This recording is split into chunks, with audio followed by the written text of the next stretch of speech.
బహుశా ప్రపంచ చరిత్రలో అత్యంత ఉద్రిక్తతతో కూడిన అత్యంత సంచలనాత్మకమైన రోజుల్లో ఒకటిగా ఈ రోజు నిలిచిపోతుంది. ఒకవైపు అగ్రరాజ్యం అమెరికా రాజధాని వాషింగ్టన్లో దేశాధ్యక్షుడు డొనాల్డ్ ట్రంప్ లక్ష్యంగా జరిగిన ఒక భయంకరమైన హత్యాయత్నం యావత్ ప్రపంచాన్ని తీవ్ర దిగ్భ్రాంతికి గురిచేసింది. అదే సమయంలో ప్రపంచ పటంలో మరోవైపు మధ్యప్రాచ్యంలో అమెరికా ఇరాన్ యుద్ధాల మధ్య ఉద్రిక్తత వాతావరణాన్ని తలపిస్తున్నాయి. ఈ రెండు పరిణామాలు అంతర్జాతీయ రాజకీయాలను, భద్రతా వ్యవస్థలను ఏ విధంగా కుదిపేస్తున్నాయో, అసలు తెర వెనుక ఏం జరిగిందో తెలుసుకోవాలంటే ముందుగా వాషింగ్టన్లో జరిగిన దాడి నేపథ్యాన్ని అర్థం చేసుకోవాలి.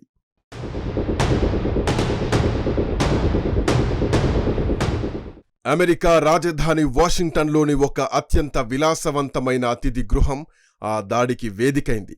అక్కడ జరుగుతున్న ఒక ప్రతిష్టాత్మకమైన భారీ విందు సభకు అమెరికా అధ్యక్షుడు డొనాల్డ్ ట్రంప్ స్వయంగా హాజరయ్యారు.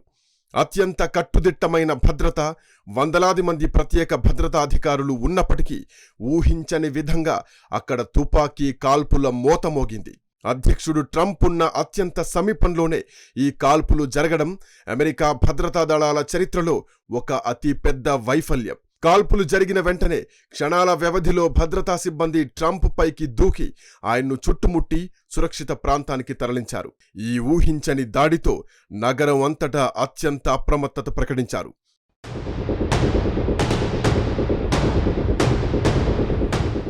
అలా దేశ రాజధాని మొత్తం భయాందోళనల్లో ఉంటే ఈ ప్రాణాంతక దాడి నుంచి త్రుటిలో తప్పించుకున్న అధ్యక్షుడు డొనాల్డ్ ట్రంప్ స్పందన మాత్రం ఆయన రాజకీయ శైలికి అద్దం పట్టింది. నేను వారికి ఏదీ సులభతరం చేయలేదు అని ఆయన వ్యాఖ్యానించారు. సాధారణంగా ఏదైనా సరే ఒక హత్యాయత్నం నుంచి బయటపడ్డప్పుడు భయానికి గురవుతారు. కానీ ట్రంప్ తనను తాను ఒక బలమైన నాయకుడిగా, ఎవరికీ తలొగ్గని యోధుడిగా ప్రొజెక్ట్ చేసుకునేటువంటి ప్రయత్నం చేశారు. దాడి జరుగుతున్న ఆ ఉద్రిక్త క్షణాల్లో కూడా తాను నిస్సహాయంగా ఉండిపోలేదని ఈ వ్యాఖ్యల ద్వారా పరోక్షంగా తెలియజేశారు. తన మద్దతుదారుల్లో ధైర్యాన్ని నింపడానికి ఆయన ఎంచుకున్న ఈ వ్యూహం రాజకీయంగా ఆయన పట్ల ప్రజల్లో సానుభూతిని పెంచుతుందని విశ్లేషకులు భావిస్తున్నారు. అయితే ట్రంప్ కేవలం తన ధైర్యాన్ని ప్రదర్శించడానికే పరిమితం కాలేదు. ఈ సానుభూతిని వాడుకుంటూ తన పాత డిమాండ్ను తిరిగి తెరపైకి తెచ్చారు. అదే శ్వేత భవన ప్రాంగణంలో భారీ సభామందిరం నిర్మాణం ఆవశ్యకత. ఈ కాల్పుల ఘటన తర్వాత ఆయన మాట్లాడుతూ శ్వేతభవనంలో సభామందిరం ఆవశ్యకతను ఈ కాల్పులు నిరూపించాయి అని ప్రకటించడం ఒక ఆసక్తికరమైన రాజకీయ ఎత్తుగడ. దాడి జరిగిన వెంటనే తుపాకీ నియంత్రణ గురించో మాట్లాడకుండా ట్రంప్ నేరుగా మౌలిక సదుపాయాల వైపు దృష్టి మళ్లించారు. బయట ఉన్న అతిథి గృహాల్లో ఎంత భద్రత కల్పించినా అది శ్వేతభవనం స్థాయి భద్రతతో సరితూగదని, కాబట్టి దాని ప్రాంగణంలోనే ఒక బ్రహ్మాండమైన సభామందిరం నిర్మించాల్సిన అవసరం ఉందని ఆయన వాదిస్తున్నారు. తన ప్రాణాలపై జరిగిన దాడిని తాను ఎప్పటినుంచో కోరుకుంటున్న ఒక నిర్మాణ ప్రాజెక్టును సమర్థించుకోవడానికి ఆయన వాడుకుంటున్నారని విమర్శకులు అంటున్నారు.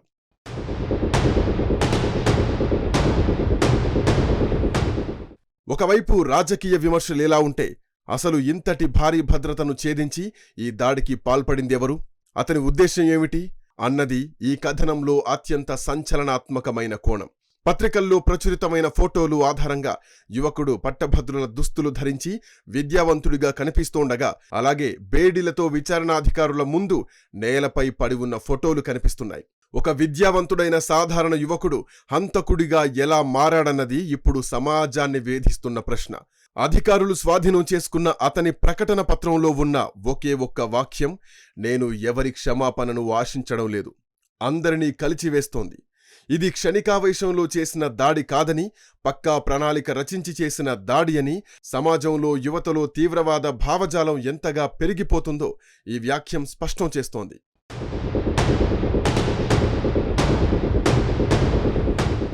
సమాజంలో ఈ స్థాయిలో పేరుకుపోతున్న రాజకీయ ద్వేషాన్ని, హింసను చూసి ఆందోళన చెందిన మాజీ అధ్యక్షుడు బరాక్ ఒబామా వెంటనే రియాక్ట్ అయ్యారు. అమెరికా లాంటి దేశం ఇలాంటి సంక్షోభాన్ని ఎదుర్కొంటున్న సమయంలో ఆయన ముందుకొచ్చి ప్రజాస్వామ్యంలో హింసకు తావులేదు అని చాలా స్పష్టమైన సందేశాన్నిచ్చారు. రాజకీయ నాయకుల పట్ల ఎంత ద్వేషం ఉన్నా, విధానపరమైన విభేదాలు ఎంత ఉన్నా వాటిని పరిష్కరించుకోవడానికి ఓటు హక్కును నమ్ముకోవాలి తప్ప తుపాకీ తూటాలను కాదని ఆయన హెచ్చరించారు. ప్రస్తుత ధృవీకృత రాజకీయ వాతావరణంలో ప్రజల మధ్య శాంతిని పెంపొందించడానికి ఆయన చేసిన ఈ ప్రకటన చాలా కీలకం.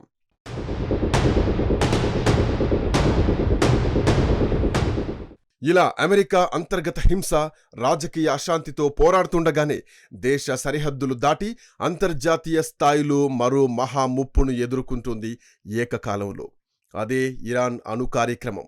ట్రంప్ పరిపాలనా యంత్రాంగం ఇరాన్కు ఒక గట్టి హెచ్చరిక జారీ చేసింది. ఇరానియన్లు మాతో మాట్లాడవచ్చు, కానీ వారు ముందుగా అణు ఆయుధాలు తయారు చేయబోమని అంగీకరించాలి, లేకపోతే అంటూ కఠినమైన అల్టిమేటం ఇచ్చారు ట్రంప్. ఈ హెచ్చరికలను ఇరాన్ ఏమాత్రం భయపడకుండా అత్యంత వ్యూహాత్మకంగా బదులిచ్చింది. ఇరాన్ నేరుగా అమెరికాను బెదిరించకుండా మా లెక్కలు వేరుగా ఉంటాయి అంటూ పశ్చిమాసియా దేశాలను హెచ్చరించింది. ఒకవేళ అమెరికా తమపై దాడి చేస్తే దానికి 4 రెట్ల ప్రతీకారం తీర్చుకుంటామని, ముఖ్యంగా ఆ ప్రాంతంలోని అమెరికా మిత్రదేశాలపై దాడులు చేస్తామని బహిరంగ ప్రకటన చేసింది. ఇది ప్రపంచవ్యాప్తంగా చమురు సరఫరాను నిలిపివేసి ఆర్థిక వ్యవస్థను కుప్పకూల్చే భయంకరమైన అసాంప్రదాయ యుద్ధ వ్యూహం. ఈ పరిణామాలన్నీ అమెరికా భవిష్యత్తును తీవ్రంగా ప్రభావితం చేసేవే. దేశీయంగా రాజకీయ విభేదాలు ప్రాణాలు తీసే స్థాయికి చేరడం అమెరికా అంతర్గత బలహీనతను చూపిస్తుంటే, అంతర్జాతీయంగా ఇరాన్తో నెలకొన్న ఉద్రిక్తతలు మూడవ ప్రపంచ యుద్ధం తరహా పరిస్థితులకు దారితీస్తున్నాయి. దేశీయ భద్రతను పటిష్టం చేసుకోవడంలో విఫలమవుతూనే అంతర్జాతీయ వేదికపై అగ్రరాజ్యంగా తన ఆధిపత్యాన్ని నిలుపుకునేందుకు అమెరికా చేస్తున్న ఈ ద్వంద్వ పోరాటం రాబోయే రోజుల్లో ఎలాంటి అనూహ్య పరిణామాలకు దారితీస్తుందో వేచి చూడాలి. శ్వేతభవన సభామందిరం రాజకీయాల నుండి పశ్చిమాసియా దేశాలపై ఇరాన్ 4 రెట్ల ప్రతీకార హెచ్చరికల వరకు ప్రతి ఒక్క సంఘటన ఆధునిక ప్రపంచపు సంక్లిష్టతను మన కళ్ళ కడుతోంది.